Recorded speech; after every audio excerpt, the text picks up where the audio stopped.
So today we will be welcoming Mary Sellers to talk about kind of her executive experience through challenge. And Mary, I'll invite you to turn on your video. And I know we like quotes in this room, and so I shared a few of some of my favorite cards. I am a big fan of Emily McDowell, and she has empathy cards that I buy in bulk. And so these are just kind of some messages that, might resonate in this moment. Maybe everybody in an executive role or in the sector isn't feeling challenged, but we do know, we've been seeing some executive transitions. We know many of you are feeling burnt out, and our goal is for you to feel like you're not alone in this experience. So, I just wanted to share a few of these sentiments, and I don't know if you can read them based on the size of your screen. I know we have a couple people joining via phone. So this one says, "I see you, not in a creepy watching you from afar while hiding behind a tree kind of way, more like, I know you're going through some stuff and I'm here for you kind of way." So I just really love those cards and those sentiments. And if I had all of your home addresses right now, you might get a card like that in the mail. But instead, we'll bring Mary in just to talk a little bit about her experience. And if you want to go to the next slide, thanks, Bridget. Mary, I think I see you. And Matt, if you don't mind popping on or let's see. Oh, there we go. All right. Thanks. All right, Mary, welcome.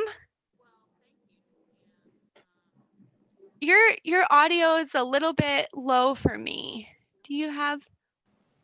We'll try that again. I don't know if anybody else was having trouble hearing Mary.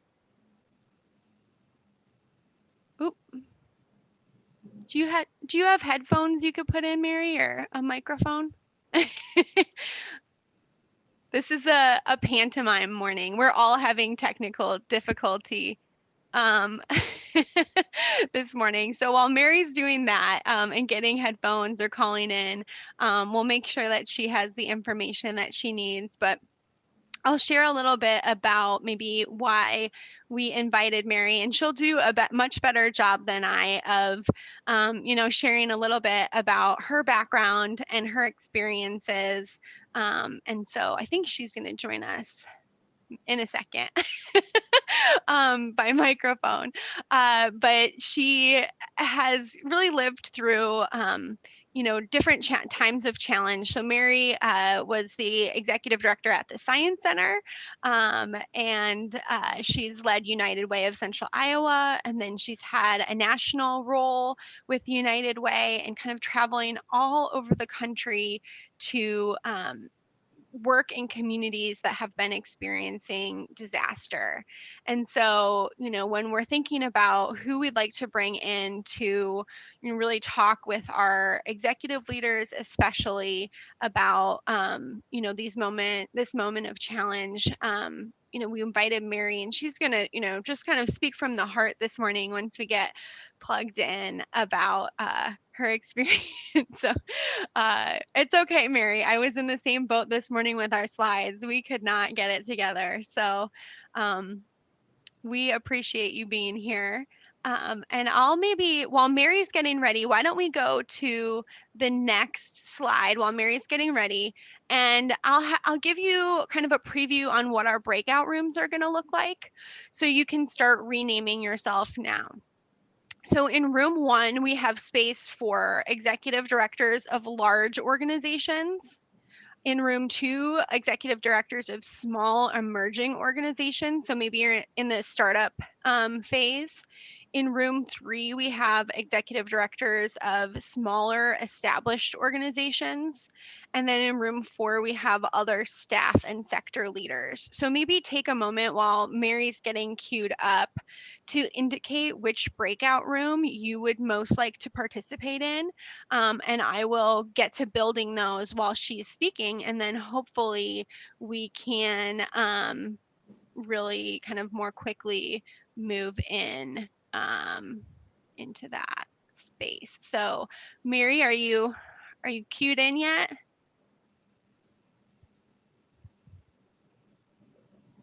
And I think Angie has sent you some of the information. So if you haven't yet renamed yourself, now's a good time to do that. I see a lot of folks going in and putting their numbers. It's super helpful if you can put your number in the front of your name, just because that's how it'll show up a little bit better for me when I'm zooming all those folks out. So, and then Rob, if you don't mind turning off your video until we go into those. Okay, I'm gonna create the rooms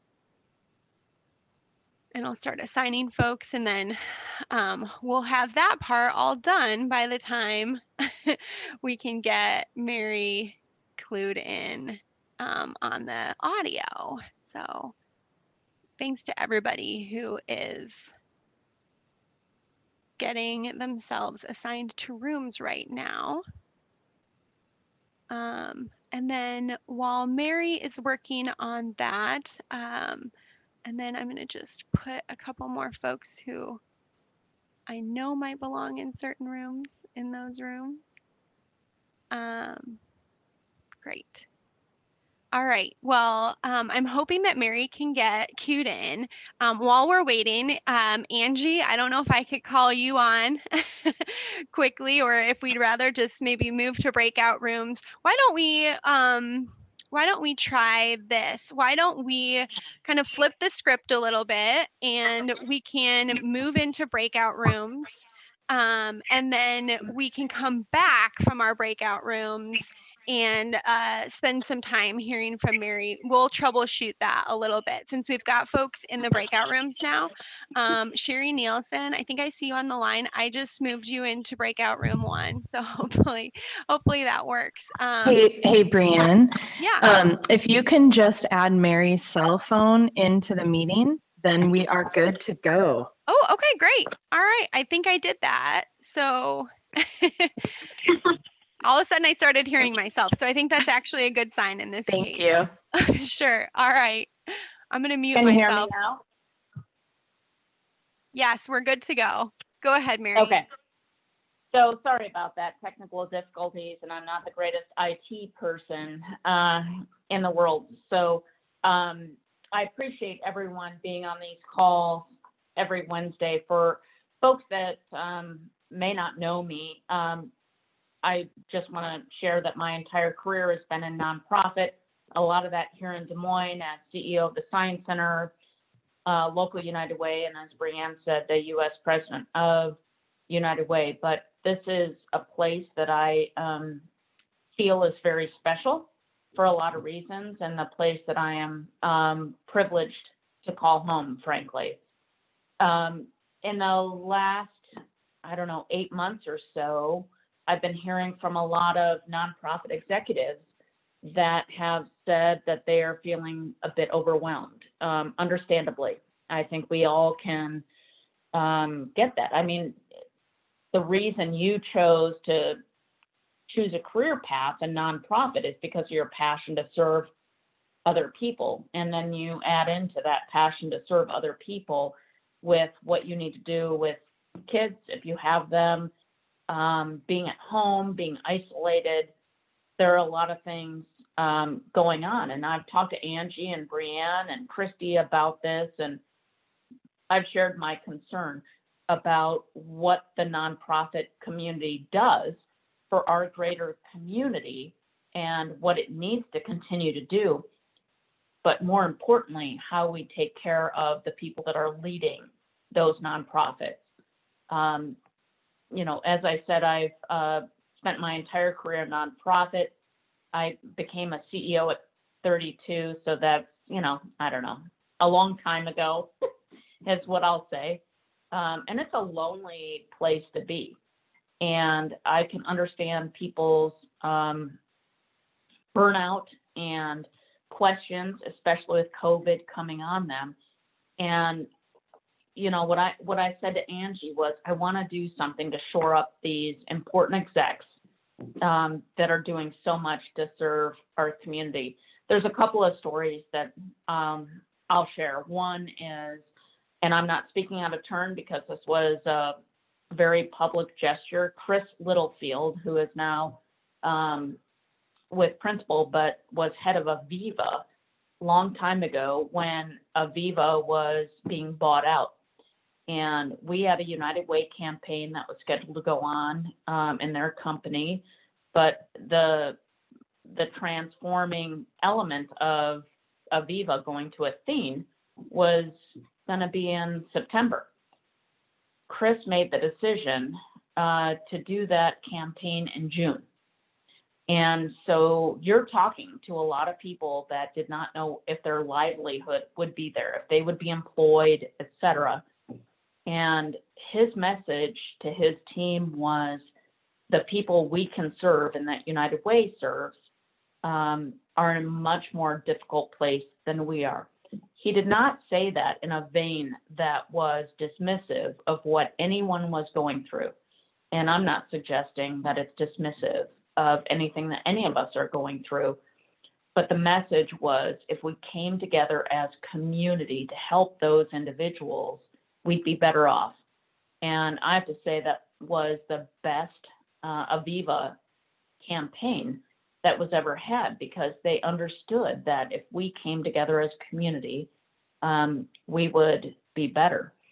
And, you know, in my role as U.S. President of United Way, unfortunately, I had to go to a lot of places that had tragedy, whether they be hurricanes, whether they be floods, fires, in some cases, earthquakes. And one of the places that I remember clearly was going to Paradise in California. This is 3 years ago now, and that community was decimated. I mean, literally nothing left. And the people that took us on the tour were obviously highly affected. I mean, you think about that, and you think about the community that we live in, and they had weddings, they had funerals, they had baptisms, they had all of these significant milestones in life that happened to them in that community, which was now decimated. And then these most recent fires also came through Paradise.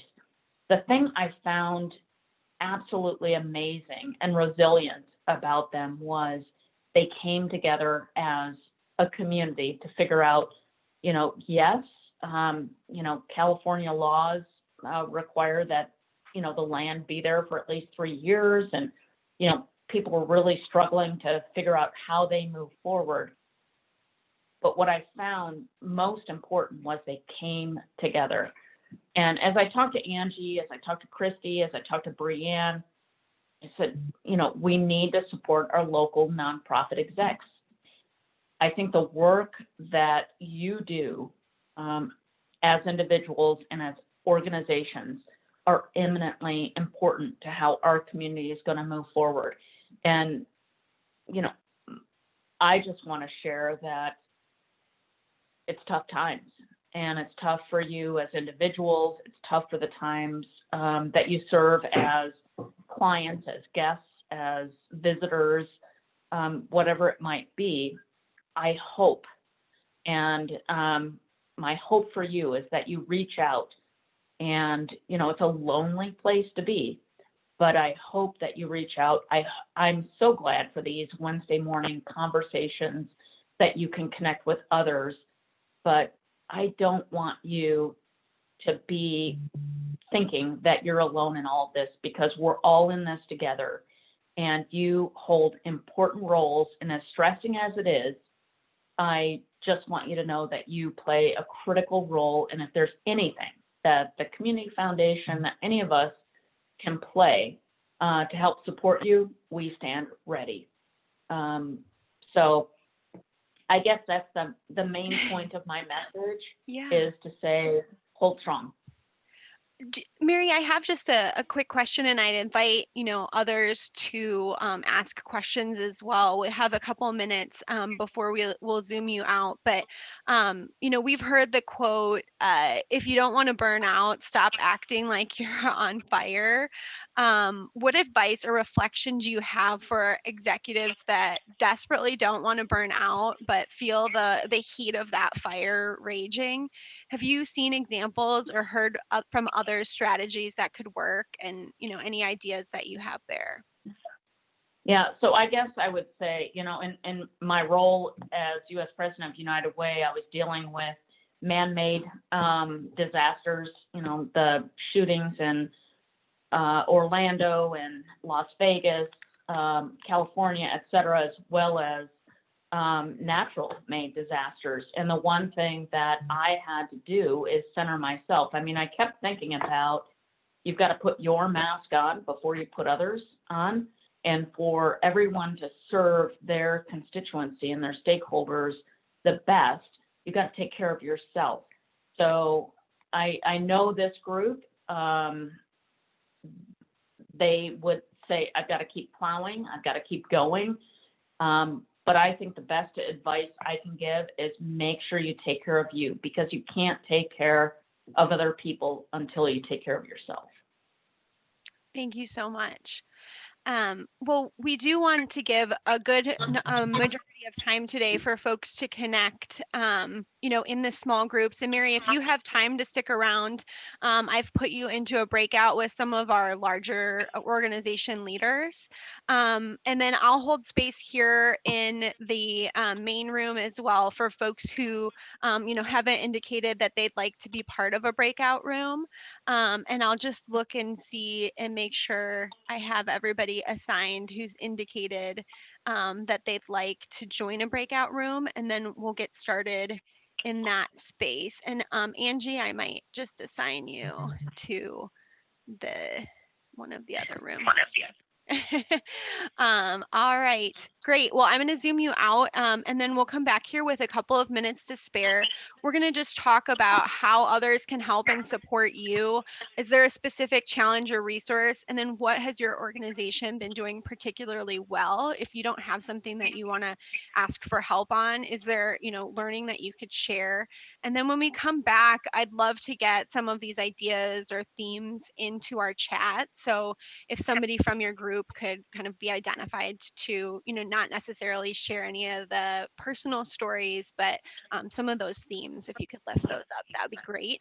I will go ahead and open the breakout rooms and call you back with about 5 minutes before 9:30.